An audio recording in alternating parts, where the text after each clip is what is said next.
Okay, translation. It's a very amazing verse, very powerful. And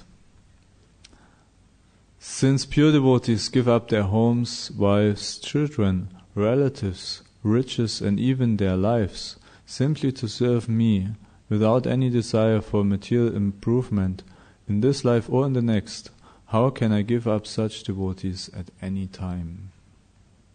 Purport. The Supreme Personality of Godhead is worshipped by the words Brahmadevya Gopramana Hitaya Cha.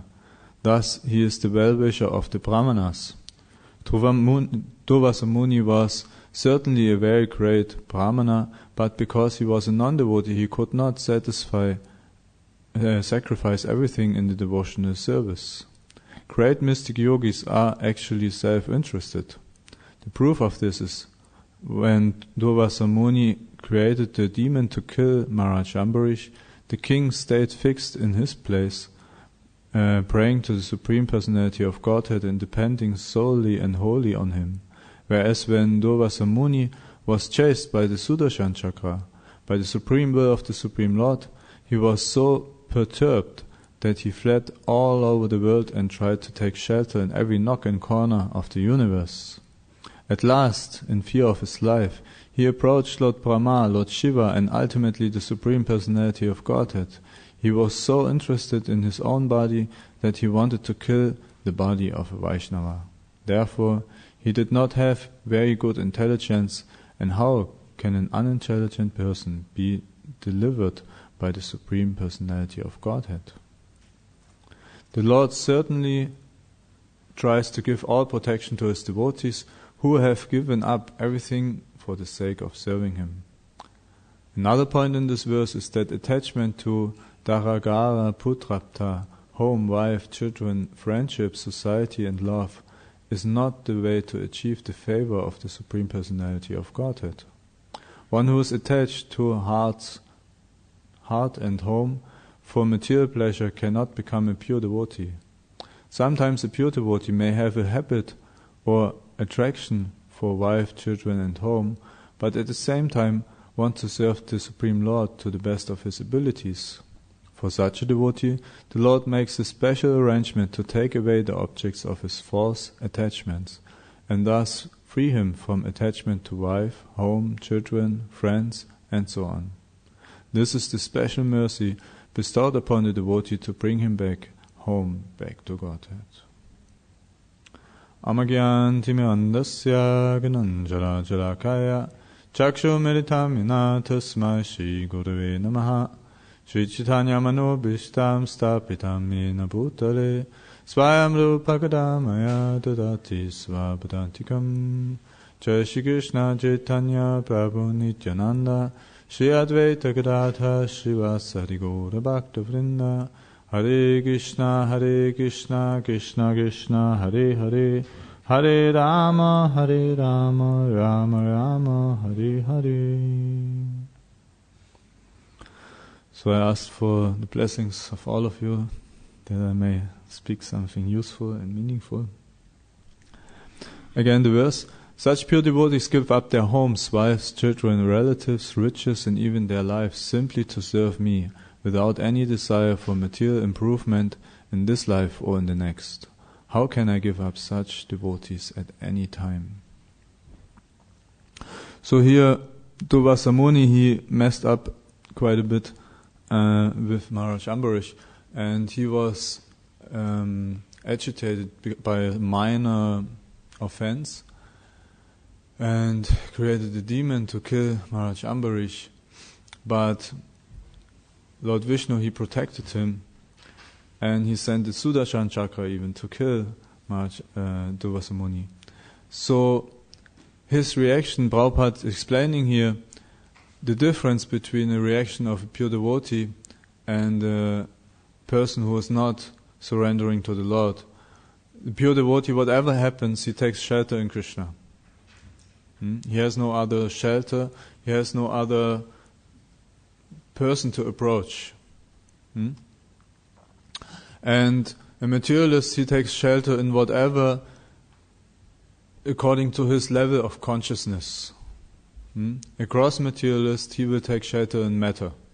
If there's some problem, he takes shelter in matter. My house, my money, my bank balance. So my material possessions, that is my shelter, that give me some security. Then somebody who is a little bit more on Pranamoy level, he will take shelter in his relationships. My family, they will take care for me. My friends and daughters and sons, or whatever. My parents. So if I have problems, if I mess up, if I'm in a hopeless situation, I go back to my parents or I go to my friends, whatever. Then someone who is more on conscious higher level, he will take shelter in some understanding of some philosophy, some knowledge. But actually, we should come to a level where we take shelter in Krishna alone, because he is the only one who can really help us and give us the shelter we are looking for. And we should come to the understanding that everybody else or everything else only is giving us shelter because Krishna is present in it. Of course, this house is really good if it's cold, right? But actually this sheltering energy is Krishna. So it's not the house itself, it's Krishna who is giving us this shelter. And that's the consciousness we should develop. We should get more and more understanding and see Krishna behind everything. And that's the difference ultimately between the devotees and the demons. The demons try to take shelter in their own power, in their own energy, in their own abilities, and in material things. So therefore Prabhupada is explaining here that although Durvasa Muni, he was a Brahmana, he was not really so dear to the Lord. Although it's said, Prabhupada is quoting that Krishna says, Brahmanas are most dear to me. But here still he makes a big difference between Durvasa Muni and Ambarish Maharaj. Because although Durvasa Muni was a Brahmana, he was not a devotee. And it's interesting because at the end, Durvasa Muni, he ended up taking shelter in the Lord. Right? So actually, even for the demons, they have to somehow or other do some bhakti. Even if they don't want to, even the Mayavadis worship God, even the materialists, they ultimately have to come to the point where they worship God. But there's still a difference, because Durvasa Muni, he came taking shelter in Vishnu, not because he realized, actually, I'm so stupid guy, I offended a devotee, and I forgot that the ultimate is just to worship God. It was not out of devotion that he took shelter, it was out of self-interest, and he realized no one else can help me, not even Shiva and Brahma can do something, so I have to go to the big boss. Right? But not with a desire to surrender, but okay, I go to the boss to get what I want. So that's normally what we can see in materialistic religions, that we worship God for some material benefit and material gain.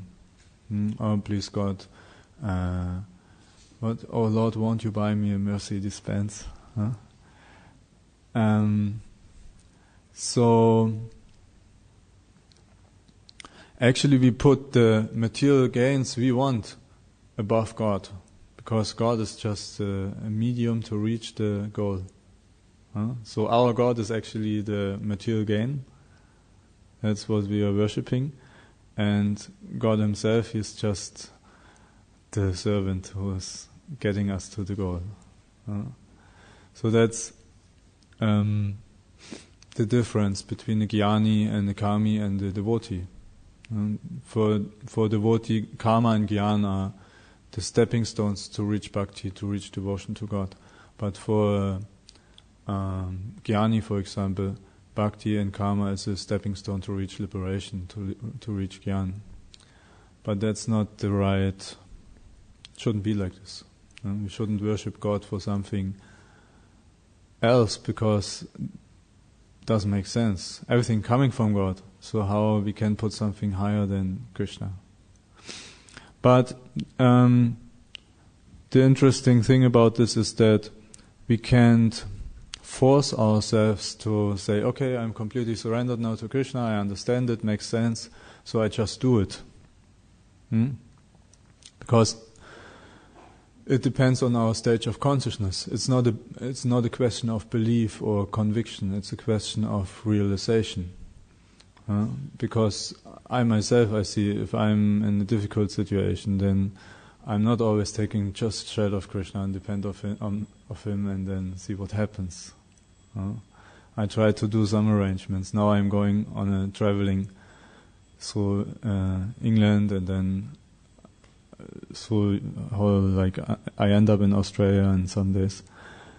And I try to do some arrangements, because if I'm completely depending on Krishna, I'm not sure what's gonna happen, right? But at least I'm trying to depend on the devotees of Krishna as the representatives, and in this way, slowly coming to this stage of completely depending on Krishna. And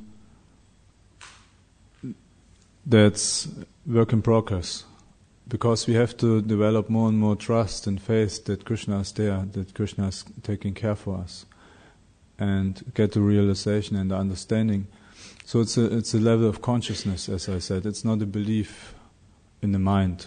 In the West, we are used to believing something, but how we live, our actual lifestyle and our actual convictions are not on the level of the belief we have.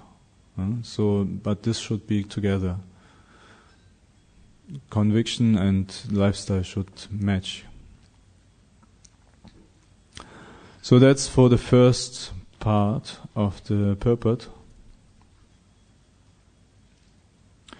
The second part is interesting, because although Ambarish Maharaj, he is a king, then Vishnu is saying this verse here: since pure devotees give up their home, wife, children, relatives and riches and simply serve me, then I'm always there for him, basically. So Vishnu is really pushing here. Actually, he's although Durvasa Muni, he was a mendicant, he was traveling and kind of not having material assets. And Ambarish Maharaj, he was the king who had the assets and the wife and everything. So still he is giving this verse. It's a very interesting point. And there's two aspects of it. One aspect is that this verse is very important for us to understand. Krishna is saying the pure devotees give up these things. So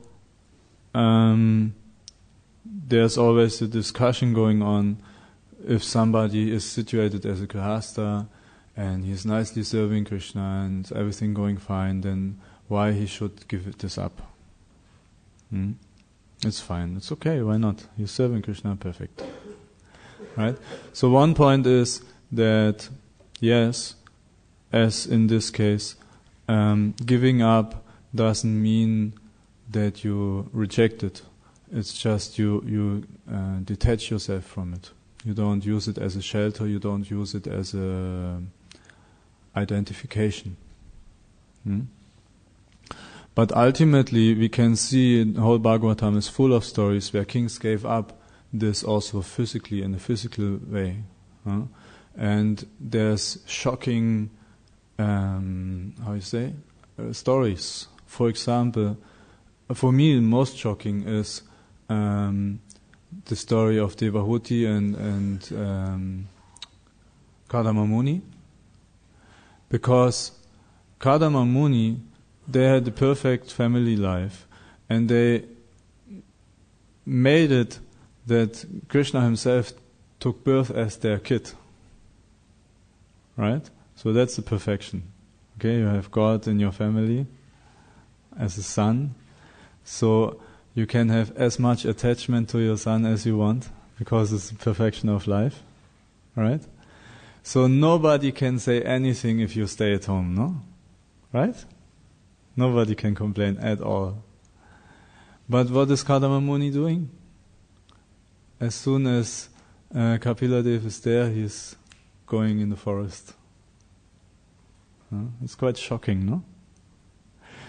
So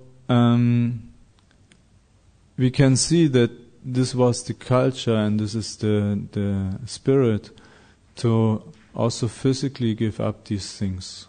And Prabhupada, he is making the point that even if somebody by habit is still involved in all these material engagements, and then Krishna, he will put his special favor, meaning he really pulls off the carpet, how you say in English, no? Under one, and takes it away. So you're forced to give it up. And then we might say, how is that? Why is that? And the point is, latest at the end of the life, when we die, this is what's happening. Krishna is taking off the carpet and he's taking away everything. So we are forced to detach ourselves. But much better than that we are forced to do it and that we wait until the last moment, it's not possible anymore to keep it, then we have to surrender. Much better than this is to, out of our own decision, detach ourselves. Because then we get much more mercy from Krishna, then he is much more, attracted to what we are doing. That gets interesting for Krishna. If somebody is out of his own, not because he has no other choice anymore, but out of his own desire, he's detaching himself, then Krishna says, what's going on here? That's interesting. I want to check that out. Right? So that's where this verse is going. Krishna, he says, I'm very attracted. I'm forced to take care for these devotees. I'm forced to protect them and give shelter. So we can conquer Krishna by giving all these things up, not just for the sake of giving it up and renunciation and stuff, and as it says here, not even for the sake of liberation, that we don't have to bother anymore, but just for the sake that we have the full time and energy to serve Krishna and to take shelter in Krishna. That's the only reason we should give this up. Nothing else. Not because it's troublesome, not because it's too much work or whatever, but just that we are free to serve Krishna in our full capacity. And as long as we are in Grihastha ashram and can serve Krishna in this capacity very nice, then that's completely fine. It's not that one has to